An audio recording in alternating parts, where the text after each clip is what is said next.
directly behind her. So the position that we're going to choke from is we want a control arm and we want an attacking arm. So my attacking arm does the choking, my control arm controls her defensive hand. Because remember that although this hand can certainly, grab my arm, can certainly like interrupt the things that I'm trying to do, it's this hand that poses the problems. When her opposite hand goes thumb in and attaches to the arm that's trying to choke her, this is when we have problems finishing this choke, right? So by controlling this hand, setting up my choke, it makes it easy to then get in and finish my chokes. So how does a rear naked choke work? So most of you guys already know this, and this is an intermediate class, but we'll just review. So carotid arteries in the neck, right? I need to cover 2 of them, and I need it to be at least 1 on each side, right? So let's pretend like she had no arms, or let's pretend like she was in a straitjacket, right? Then she'd be really easy to choke. In that situation, I'll give the same story I always do. What would I do? I would reach for my toes, right? Because if she can't grab my arm, I want my arm as deep as possible. I want my armpit on top of her trap here, nice and deep. And this is going to ensure that when I go palm down and bring my arm around, that my elbow is underneath her chin. The top of my bicep or high bicep is on this side of her neck.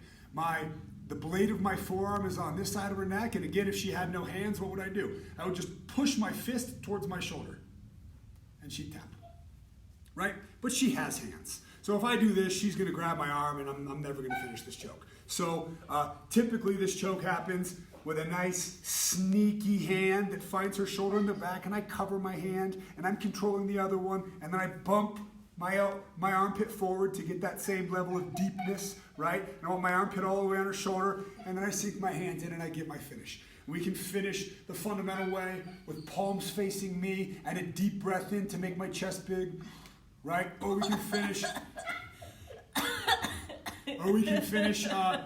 with the gooseneck version where my forearm finds her spine and I take a deep breath in.